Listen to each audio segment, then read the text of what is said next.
Hello and welcome everybody. Today we are going to see the next topic, that is guidance program for the gifted and backward children.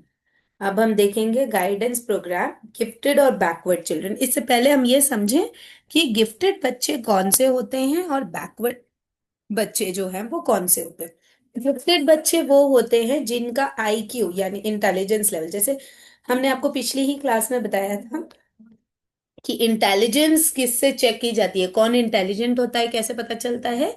IQ test से। या IQ जिस बच्चे का अच्छा या ज्यादा होता है वो बच्चा जो है वो इंटेलिजेंट होता है। ठीक है ना।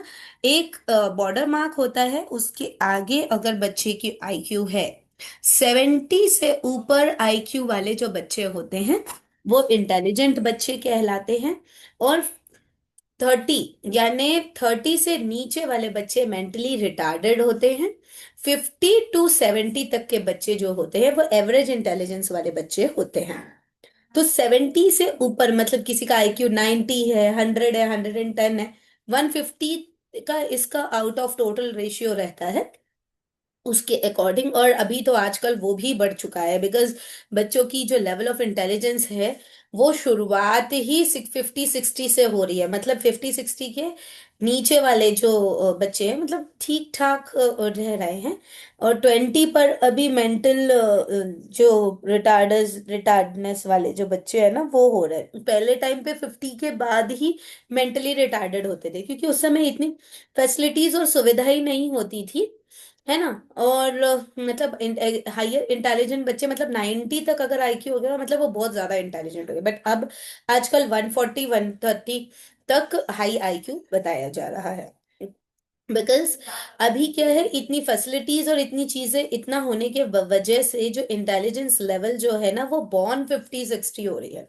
तो फिर वो धीरे धीरे ग्रो होती है तो 130 120 तक तो वो पहुंच ही जाती है। ठीक है। अब ये देखिए, इसमें जो बच्चे गिफ्टेड होते हैं, ओके, गिफ्टेड बच्चे वो बच्चे होते हैं जहां पर बच्चों की जो कैरेक्टरिस्टिक्स इंटेलिजेंस पे बहुत ज्यादा हाई लेवल की हो जाती है। ये बच्चे जो होते हैं ना ये काफी इम्पेशेंट बच्चे होते हैं। गिफ्टेड बच्चे मतलब ये है ना, एक समय पर एक बार में इनको बहुत सारा काम चाहिए, बहुत कुछ आ रहा होता है। ठीक है। वो अपनी एनर्जी को अच्छी जगह पर यूटिलाइज करें, ये काम एक्चुअली टीचर का होता है। ठीक है ना। उनका ऐसा रहता है कि जैसे कुछ एकदम स्पीड में, मतलब अच्छी हैंडराइटिंग में भी और स्पीड में है ना, सबसे फटाफट काम कर लिया। अब बच्चे बैठे हैं so they get bored. So many gifted children they irritate and you know trouble the other people, other children, कि भाई मेरा हो गया अब मैं इसका। कुछ बच्चे अच्छे होते हैं तो कुछ बच्चे करने के बाद में दूसरे का हेल्प करके करवा देंगे, ऐसा भी करते हैं। ठीक है।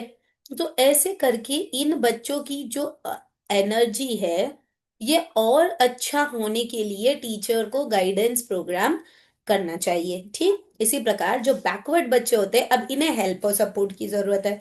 ये करना तो बहुत कुछ चाहते हैं, ठीक है, पढ़ना चाहते हैं और फिर समझना चाहते हैं, बट इनकी इंटेलिजेंस इनको साथ नहीं देती। ये मतलब एक हिसाब से उस तरीके के लोग होते हैं जिन्हें चीज जो है काफी धीरे से और आराम से समझ में आती है कि अब करना क्या है और कहना क्या चाहिए। ठीक है ना। थोड़ा सा लेट समझ में आता है, तुरंत उस चीज को वो समझ नहीं पाते हैं। ठीक है। So we call them as backward children. Backward children का मतलब यहाँ गरीब नहीं होता है, यहाँ पर बुद्धि से थोड़ा सा वो स्लो आराम से चीजों को समझ रहा है। ये चीज अभी हमने देखी कि गिफ्टेड मतलब सुपीरियर बच्चा, जो उसका इंटेलिजेंस लेवल जो है वो काफी विटी ऑब्जर्वेशन होता है, काफी अपने आप को एकदम सुपीरियर समझते हुए हर चीज को काफी बेस्ट लेवल की परफॉर्मेंस वो देते हैं, चाहे वो एकेडमिक हो, चाहे फिजिकल हो, चाहे एजुकेशनल हो, या कोई अचीवमेंट ही हो। ठीक है। अलग अलग एजुकेशनिस्ट ने गिफ्टेड बच्चों के लिए अलग अलग डेफिनेशंस दी है। आपको जो डेफिनेशन अच्छी लगे वो आप इसमें लिख सकते हैं। अब हम देखेंगे कैरेक्टरिस्टिक्स, मतलब गिफ्टेड बच्चे कैसे पता चले। जो गिफ्टेड बच्चे देखिए फिजिकली अपन कह नहीं सकते कौन बच्चा गिफ्टेड है नहीं है, बट पुराने जो एजुकेशनिस्ट थे जिसमें से हॉलिंगवर्थ, ये इनकी स्टडीज में विटी बच्चों के लिए उन्होंने बताया है कि जो फिजिकल कैरेक्टरिस्टिक्स यूजुअली इनके होते हैं ये ज्यादातर फिजिकली अंडर डेवलप्ड होते हैं, मतलब बुद्धि से चतुर बच्चा जो होता है वो दिखने में ना थोड़ा सा अंडर वेट, अंडर साइज्ड भी हो सकता है, कई बार उसके आंखों से दिखता नहीं होगा शायद अच्छे से, लेकिन दिमाग बहुत तेज है। आपने देखे होंगे ऐसे एग्जाम्पल्स बहुत होंगे, स्टीव जॉब्स को ही अगर आप देख लो तो बहुत सी हैं, ऐसे बहुत से लोग हैं जो मतलब हो सकता है फिजिकली वो इतने स्टेबल ना हो बट बुद्धि से वो काफी ज्यादा अच्छे और स्टेबल होते हैं। ठीक है, there those people are very witty, है ना, you may have lots of examples. Next जो है फिजिकल कैरेक्टरिस्टिक्स हमने देखा, सेकंड करते हैं intellectual characters, yes they are witty. कुछ विटी लोग जो होते हैं ना इनका सेंस ऑफ ह्यूमर भी काफी ज्यादा अच्छा होता है, ये बहुत ज्यादा क्यूरियस होते हैं, बहुत ज्यादा एक्साइटेड होते हैं हर चीज के लिए, इनको जो भी कुछ करना है ना हर चीज में वो कुछ नया ढूंढने की कोशिश करते हैं और अपने आप को ग्रो करने की ऑलवेज कोशिश करेंगे, हर चीज के पीछे लॉजिक निकालने की कोशिश करेंगे।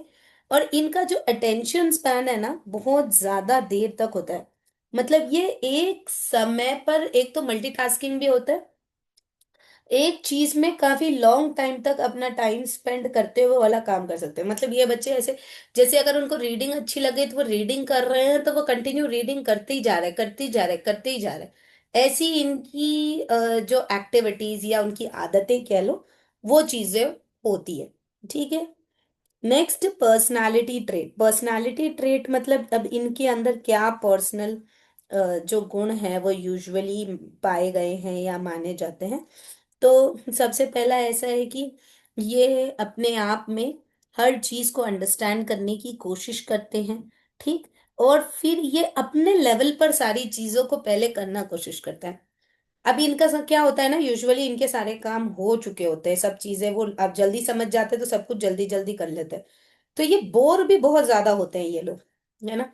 अरे मतलब कुछ अच्छी चीज हो रही है, जैसे कुछ हो रहा है, अरे यार ये तो बोर हो रहा है, अरे पता है ये चीज ऐसा होना है वैसा होना है, मतलब अगर जैसे कोई मूवी भी देख रहे होंगे ना तो वो थोड़ा सा ही क्लिप देखकर उनको समझ में आ जाता है कि अब आगे क्या होना है, अरे ये तो बोर हो रहा है, इसमें तो ये चीज होगी वो चीज होगी, ऐसे कर करके वो पूरी पिक्चर ही आपको समझा देंगे, पूरी पिक्चर ही बता देंगे, लेकिन वो आगे देखने का प्रयास नहीं करेंगे।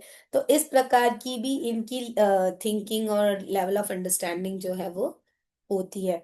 ठीक है, अब इसके बाद आ गया हमारे एकेडमिक अचीवमेंट। अब एकेडमिक अचीवमेंट जैसे आपको बताया गया कि ये जो है ना ये हाई लेवल की होती है, इसमें ये बच्चे अपने आप को बहुत ज्यादा इन्वॉल्व महसूस करते हैं, ये इंटरेस्ट भी शो करते हैं, और ये एकदम क्विक और मोस्ट इन्फ्लुएंसर्स भी होते हैं, मतलब ये काफी ज्यादा क्विक होंगे, काफी ज्यादा एडवांस्ड होंगे, इन्फ्लुएंस कर सकेंगे अपने आप को, काफी अच्छे से अंडरस्टैंडेबल भी रहेंगे। ठीक है, अब नेक्स्ट आ गया हमारा आइडेंटिफाइंग द गिफ्टेड। अब हम कैसे पहचाने, अब देखिए कुछ तो ये कैरेक्टरिस्टिक्स यहाँ पे जो बता दिए वो अगर हमको समझ आ गया तो हम तो गिफ्टेड को आइडेंटिफाई कर लेंगे, लेकिन इसके अलावा भी कुछ बच्चे जो है ना बॉर्न गिफ्टेड होता है। लाइक आपने देखा होगा ना 5 साल का बच्चा है पूरी रामायण पढ़ ले रहा है या ये वो श्लोक बोलता है ये तो मैथोलॉजिकली गिफ्टेड बच्चे कुछ ऐसे होते हैं। कुछ ऐसे भी बच्चे होते हैं कम उम्र में बहुत सी, जैसे हम कौटिल्य की बात करें जो केबीसी में आया था, लाइक ऐसे तो बहुत से बच्चे हैं जिन लोगों ने मतलब अपने कम उम्र में उनसे ज्यादा पारंगत हासिल कर ली है, तो these children are called as born gifted.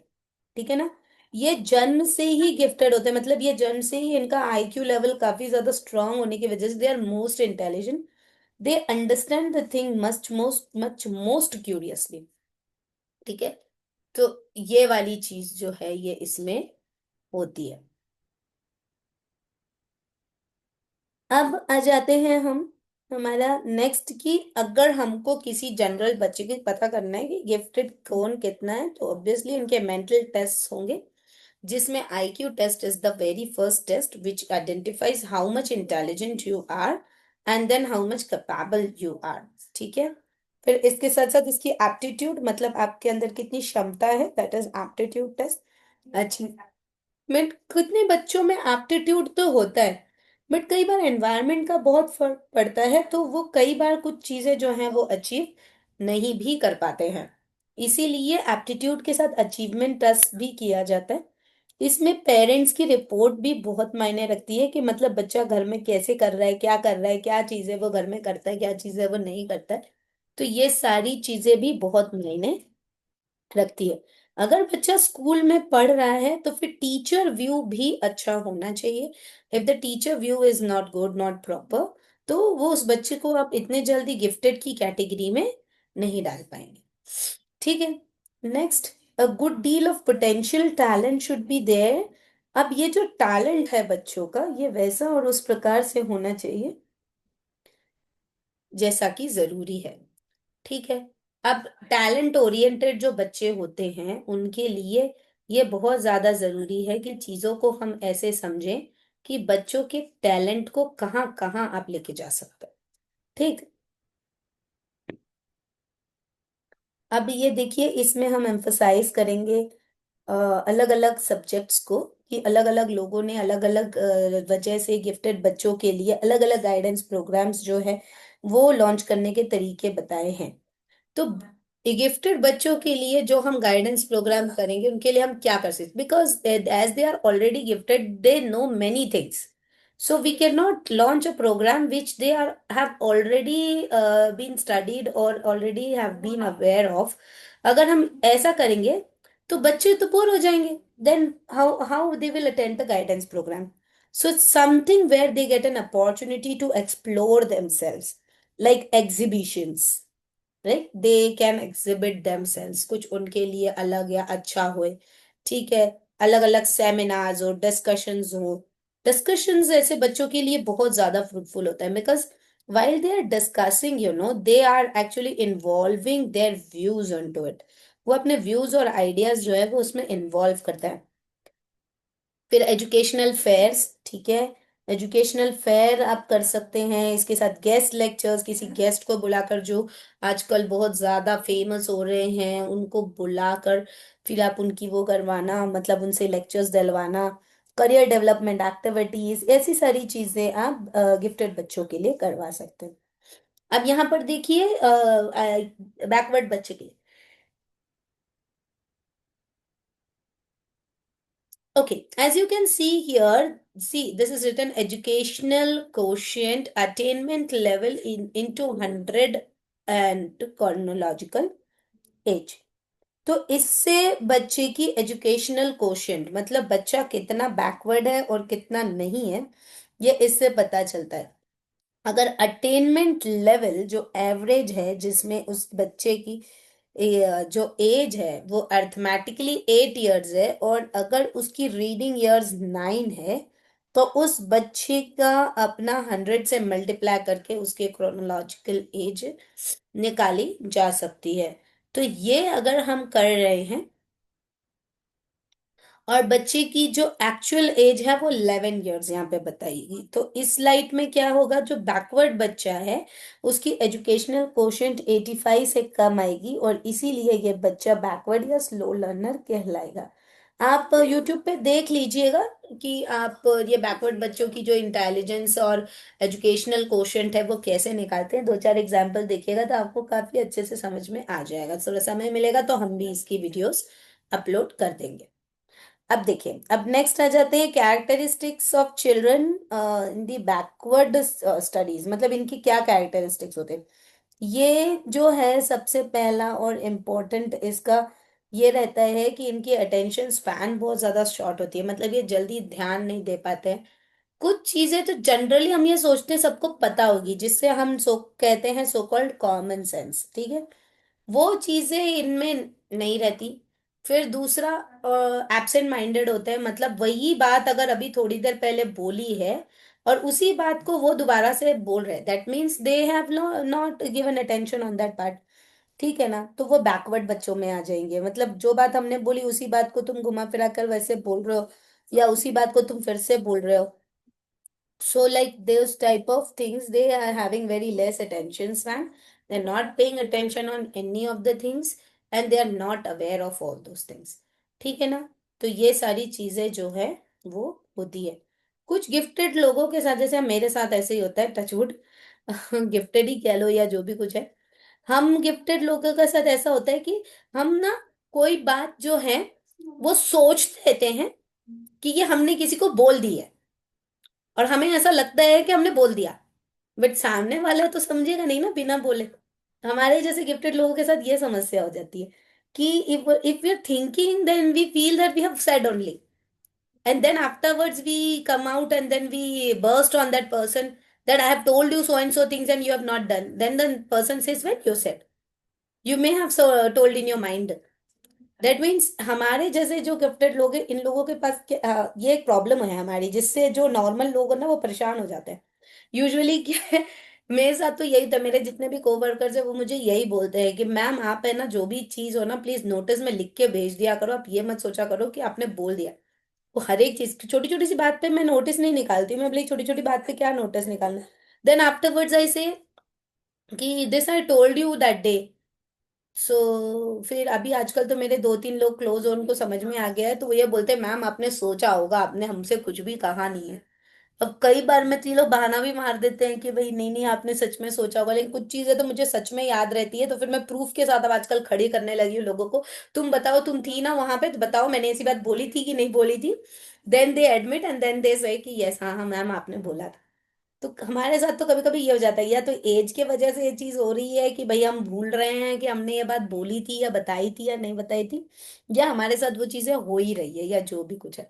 But these things happen, मतलब जो गिफ्टेड बच्चे होते हैं ना वो बहुत सी चीजें एक बार में सोच रहे होते हैं, तो जब वो एक बार में बहुत सी चीजें सोच रहे होते हैं ना, so many a time they get confused a lot. और ये वाले जो बच्चे रहते हैं ना, ये एक्चुअल में कुछ सोच नहीं पाते हैं, वो इसलिए कंफ्यूज होता है। राइट? तो ये भी एक प्रॉब्लम हो जाती है। ठीक है, फिर इसके बाद में ना शॉर्ट अटेंशन स्पैन की बात कर लें। फिर इसके बाद में ये है ना कोई चीज वॉलंटरली, मतलब कुछ भी काम खुद से नहीं कर पाएंगे। इनको एक व्यक्ति कोई ना कोई चाहिए पुशअप करने के लिए कि भाई हाँ ऐसा कर लो, फिर वैसा कर लो, ये कर लो, वो कर लो। अब जैसे अगर फॉर एग्जाम्पल अगर आपने बच्चे को भेजा है नोटबुक लेने के लिए, अब उसकी अगर पेंसिल खत्म हो गई, उसको पता है, उसके पास पैसे भी बचे हैं, तो वो अपने से नहीं वो करेगा कि मेरे को पेंसिल भी लाना है। क्यों? क्योंकि मैंने पूछा नहीं है मम्मा से, मैंने बात नहीं हुई है, तो वो घर आएगा, पूछेगा और फिर जाएगा, है ना? अब क्या होगा कि अगर पेरेंट्स की परमिशन रहती है तो बच्चा ऑब्वियसली ले लेगा। लेकिन अगर वो बच्चा बैकवर्ड है, ठीक है, तो वो क्या करेगा, पहले पूछने आएगा, विचार करेगा, चीजें बताएगा, फिर से जाएगा। ठीक है ना? कुछ बच्चे ऐसे होते हैं भाई हमको तो पता था कि आप मान ही जाओगे, आप बोल दोगे भी नहीं है पेंसिल, तो अभी गया था तो लेके क्यों नहीं आया, इसलिए अच्छा मैं लेकर ही आता। तो वो क्या है, थोड़ा एवरेज और गिफ्टेड बच्चों में ऐसी चीजें आ जाएंगी। लेकिन जहां पर ये चीजें नहीं होंगी, वहां पर वो वैसा और उसी प्रकार से सोचेंगे। ठीक है, तो वो बच्चे क्या होंगे, वो बच्चे बैकवर्ड कहलाएंगे। ठीक है ना? तो ये दो डिफरेंसेस हैं गिफ्टेड बच्चों में और बैकवर्ड बच्चों में। ठीक, और ये कैरेक्टरिस्टिक्स है उनकी। अब जो एडजस्टमेंट प्रॉब्लम्स होती है यूजुअली जो बैकवर्ड बच्चे होते हैं उनमें क्या क्या दिक्कत आती है। एक तो वो अपने आप को बहुत छोटा आंकते हैं, वो उनको लगता है कि हमको कुछ नहीं आता है, तो वो कोप अप नहीं कर पाते। ठीक है। दूसरा क्या होता है कि इनका जो सब्जेक्ट रहता है ना, ये इनको जल्दी समझ में आता नहीं है। ठीक है, तो they are very slow learners, ये बहुत ज्यादा स्लो लर्नर्स होते हैं। और इनकी जो एक्टिविटीज होती है ये काफी ज्यादा धीरे धीरे कर रहे थे। इनके वर्क बहुत ज्यादा पेंडिंग रहते हैं, लॉट्स ऑफ पेंडेंसीज। टीचर्स में run out of the syllabus and all those things, but ये sorry teachers may have completed the syllabus on time, but they may run out of the syllabus, मतलब उनका पूरा complete नहीं हो रहा होता। ठीक है ना? तो ये सारी चीजें उसमें आएंगी। ठीक।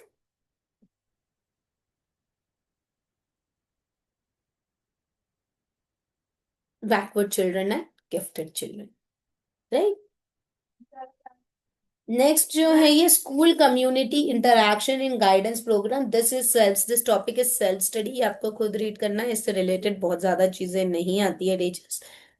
तो फिर आप इसको रीड कर लें और फिर इसको अंडरस्टैंड कर लें कि कम्युनिटी कोऑर्डिनेशन और कम्युनिटी की क्या जरूरत पड़ती है स्कूल में। तो देखिए यहाँ पर बेसिकली हम इसकी इम्पोर्टेंस देख सकते हैं जिसका सम अप किया गया है।